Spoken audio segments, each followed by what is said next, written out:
समर्थ विकसित आत्मनिर्भर उत्तर प्रदेश शताब्दी संकल्प वर्ष 2047 के लक्ष्य को पाने के लिए प्रबुद्धजनों की कार्यशाला का आयोजन ITI परिसर कंडूनी में किया गया। समाज सेवी शरद चौधरी के द्वारा कार्यक्रम का आयोजन किया गया। रिटायर्ड IAS प्रवीर कुमार ने कहा, प्रधानमंत्री एवं मुख्यमंत्री का संकल्प है कि 2047 का भारत कैसा है। जब इसकी बात होती है तो उसके लिए जब हमारा गांव विकसित होगा, जिला एवं प्रदेश विकसित होगा, तभी भारत विकसित होगा। उसी का विजन बनाने की बात के लिए आज यहाँ यह प्रबुद्धजनों द्वारा चर्चा की जा रही है। मैं कुछ ब्रीफ करिए हम लोगों को। माननीय प्रधानमंत्री जी का और हमारे माननीय मुख्यमंत्री जी का एक संकल्प है और उनका एक विजन है कि 2047 का भारत कैसा हो, प्रदेश कैसा हो। और जब उसकी बात होती है तो वो नीचे से शुरू होती है। जब हमारा गांव विकसित होगा, जब हमारा जिला विकसित होगा, जब हमारा प्रदेश विकसित होगा, तभी भारत भी विकसित होगा। तो उसी दिशा में वो हमारा सपनों का भारत आज से 2047 में जाकर कैसा होगा, उसके बारे में विजन डॉक्यूमेंट बनाने की एक्सरसाइज चल रही है। और उसी क्रम में ये हम लोगों की टीम आई हुई थी और यहाँ के जिला प्रशासनिक अधिकारियों के साथ और विभिन्न जो ग्रुप्स हैं उनके साथ हमारा इंटरेक्शन हुआ है।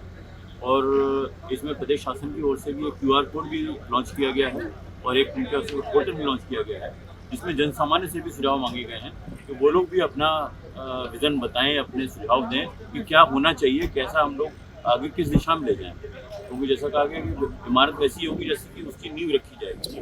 तो आज हम लोग अगर नींव सही रखेंगे, सही उसका धरातल होगा, तभी अच्छा हमारा विकसित भारत, बुलंद भारत तभी तैयार हो सकेगा। उसी दिशा में प्रयास है और मैं आपके माध्यम से सभी लोगों को आह्वान करना चाहूँगा कि अपने बहुमूल्य सुझाव दें और उनको स्वीकृत करके सर एक मैं टोकना चाहूँगा आपसे।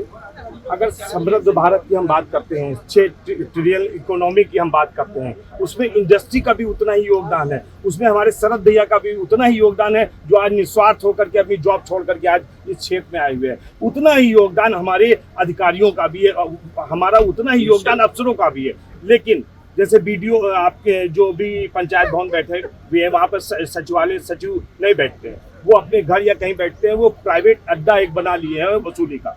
नंबर 2, जो आज इंडस्ट्री है या जो व्यापारी है, उनसे जो बिजली विभाग के लोग जा रहे हैं, बहुत ही बदतमीजी से 1-2 हज़ार का कनेक्शन काट दे रहे हैं।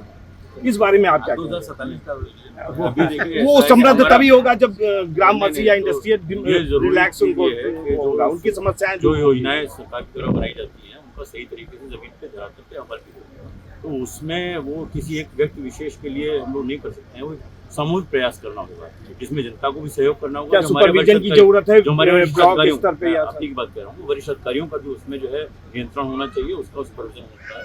तो आपके यहाँ वरिष्ठ अधिकारी, हमारे जिलाधिकारी मौजूद हैं, अधिकारी सभी हमारे कर्मठ और सभी डेडिकेटेड ऑफिसर्स हैं। तो निश्चय ही जो इस तरह की छोटी मोटी समस्याएं आती हैं, जो इम्प्लीमेंटेशन लेवल पे, देखिए हर एक समाज में हर तरह के लोग होते हैं, वो लोग उससे निकल के आए हैं। तो अगर कुछ कमियां हैं, अगर उनके संज्ञान में लाई जाएंगी, पूरा विश्वास है उनका निराकरण होगा। सर ये किसानों की बात है, एक बस किसानों की बात सर आप देखिए, नॉन ऑर्गेनिक खेती की बात की है, जो विभिन्न तरीके की फसलें हैं, तो क्या इन किसानों को प्रशिक्षण देने के लिए या कुछ ऐसी कार्यशालाएं बनाएं जिसमें उनको प्रशिक्षण मिले और वो इस तरीके की खेती अपना इस तरह के, जहाँ तक मेरी जानकारी है, और अभी जैसे कि हमारे कृषि वैज्ञानिक भी हमारे साथ मौजूद हैं, हमारे विश्वविद्यालय और सब जिला परिषद, इस तरह की कृषि विज्ञान केंद्र से लेके हमारी एग्रीकल्चर यूनिवर्सिटी तक पूरा एक सेटअप है। अब जरूरी यह है कि उनके माध्यम से उनका अधिकाधिक लाभ कैसे लिया जाए। अभी बात हो रही है जैसे बस्ती में केंद्र है हॉर्टिकल्चर का, भी उसके बारे में बताया गया, और सारी चीज़ें यहाँ पे सीतापुर में व्यवस्थाएं हैं कृषि विज्ञान केंद्र के माध्यम से, वो एक नोडल पॉइंट है। तो अगर उनका भरपूर लाभ हमारे किसान लेंगे तो उनकी निश्चय ही आय भी बढ़ेगी और जो एक समृद्ध भारत हम लोग सपना देख रहे हैं वो साकार भी